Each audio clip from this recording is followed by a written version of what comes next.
Bom, Leonardo, como você sabe, eu sou português de origem, né? Eu nasci numa pequena aldeia portuguesa chamada Bezelga e vim para o Brasil com 6 anos de idade no ano de 1961. E a vinda para o Brasil foi digamos, na cabeça de uma criança dessa idade, foi uma entrada num outro planeta, né? Num outro mundo, né? O que me fez já de cara um pouco mais quieto, silencioso na rua, o tiguês da rua, vamos assim dizer, né? E, enfim, passou-se o tempo, eu entrei na escola aqui no Brasil e já meio adolescente, lá pelos 16 anos e tudo mais, eu li os primeiros poemas da minha vida e logo, desde muito cedo, acabei me fascinando um pouco por isso. Curiosamente, era um soneto do Jorge de Lima, O Acendedor de Lampiões, que é um clássico dele e da literatura brasileira, né? E aquilo ficou marcado muito na minha cabeça do ponto de vista do ritmo, do que as palavras eram capazes de fazer, e isso me marcou muito. E logo, um pouco na sequência, eu tive a sorte de começar a trabalhar com livro e claro, comecei a escrever e assim por diante. Aí entrei na faculdade, mas escrevendo os meus poemas e tudo mais, e nunca me desliguei completamente, digamos, dessa origem portuguesa, né? Me refiro não só à vida doméstica da família que eu tinha e tudo mais, tenho, como também do ponto de vista de leitura, de interesse literário e de sensibilidade, assim. Eu sempre fui muito identificado com certos poetas portugueses. Tanto é que eu fui acabar fazendo mestrado sobre Mário de Sá Carneiro, enfim, li muito Fernando Pessoa, e foi uma porta de entrada e um continente inteiro de descoberta, né? Eu estou falando isso tudo e rememorando porque eu acho que esse componente é muito fundo e muito presente, eu acho, na minha poesia, na medida que, por conta dessa origem, por conta de uma adesão a essa sensibilidade, entre aspas, melancólica portuguesa, eu acho que a minha poesia sempre se encontrou em diálogo com uma vertente portuguesa. Não que não tenha também diálogo com colegas ou a minha geração brasileira, mas digamos que por coração, por formação, eu estou sempre, constantemente pensando, né, nos meus ídolos, assim, principalmente ligados ao modernismo português.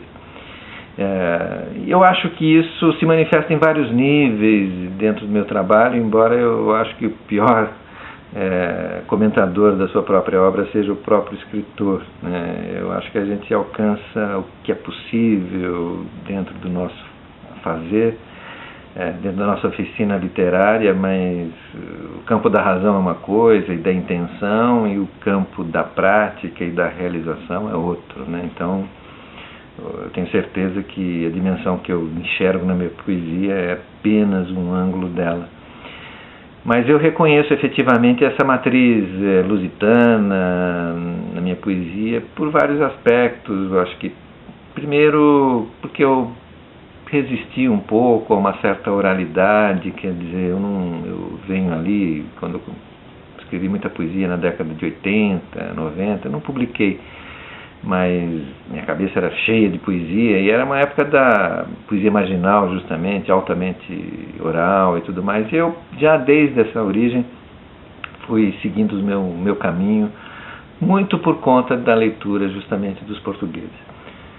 Bom, aí foi que eu publiquei meu primeiro livro em 1980 ainda, foi o primeiro livro de estreia, que depois eu reneguei, mas a minha estreia literária efetivamente foi em 89, quando eu publiquei um livro chamado Fogo dos Rios, pela editora Brasiliense, que foi um trabalho que eu escrevi, acalentei ao longo da década de 80, inspirado pretensiosamente nos fragmentos do Heráclito, e enfim, para cada fragmento do Heráclito fui construindo um poema à minha maneira, e foi publicado em 89 e foi muito bom. Teve um prefácio honroso do Antônio Aires, e enfim, e depois se seguiu um outro livro em 94 chamado 24 Azulejos, 25 Azulejos, desculpe, justamente já com alguns traços assim explicitamente portugueses, um poema dedicado ao sacarneiro, entre outras coisas.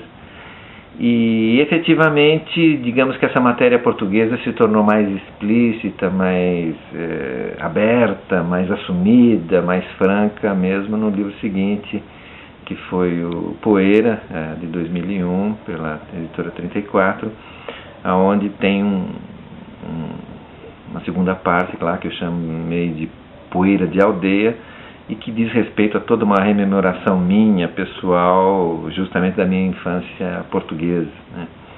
E foi um trabalho que, depois eu vou ler um pouco talvez para vocês, foi um trabalho que me levou muitos anos. Eu comecei a escrever a primeira versão desse trabalho, que era um poema longo, em 1983 e vinha publicá-lo em 2001. E ao longo desses anos todos passou por dezenas de versões. Mas foi uma diversão também, e eu aprendi muito, e eu sou muito adepto dessa prática da reescritura contínua, do material ficar na gaveta durante muitos anos, enfim, e na verdade o poema se impor para a gente, ao invés da gente achar que a primeira versão, que o primeiro espasmo se resolve. E eu acho também que, voltando a essa questão da origem portuguesa, né, desse fundamento lusitano do meu trabalho, acho que também tem um pouco a ver, até na dicção, que por vezes eu acabo caindo na segunda pessoa, em certos vocábulos, né, certas preferências sintáticas. Por conta dessa origem, o meu ouvido, né, minha mãe, que é uma pessoa simples, foi camponesa em Portugal e tudo mais, ela, para os padrões brasileiros, ela foi uma castiça, né? Então meu ouvido desde cedo se acostumou muito a uma outra locução do português, né, em comparação com os brasileiros, com os meus amigos e assim por diante, né? Eu também acho que aprendi um pouco com as minhas leituras dos portugueses uma atenção especial, e poemas que eu gosto muito, assim, ligados ao mundo da natureza, né? Assim, eu penso assim no Caeiro e uma série de outros poetas e tudo mais, que não digo que inspiraram diretamente, mas digamos me mostraram que é possível e que se deve fazer uma poesia sobre os pequenos assuntos, as pequenas aparições da natureza, seja uma planta, um pássaro, uma paisagem, o que seja, né? Eu não sei bem porquê, enfim, é um assunto que aparece fortemente no meu trabalho. Pode parecer até que eu seja altamente racional, né,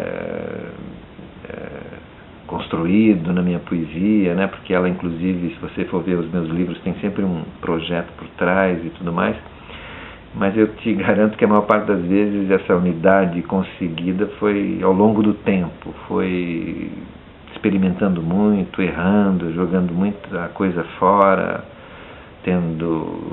para que, afinal de contas, sobressaia também uma certa unidade, uma certa composição dos poemas que compõem um livro, né? Eu valorizo muito a concepção do livro a partir de uma ideia de unidade, né? Isso também aconteceu, acho que no último livro que eu publiquei o ano passado, 2010, que é o Palavra e Rosto, que é um livro de prosas poéticas ou poemas em prosa, enfim.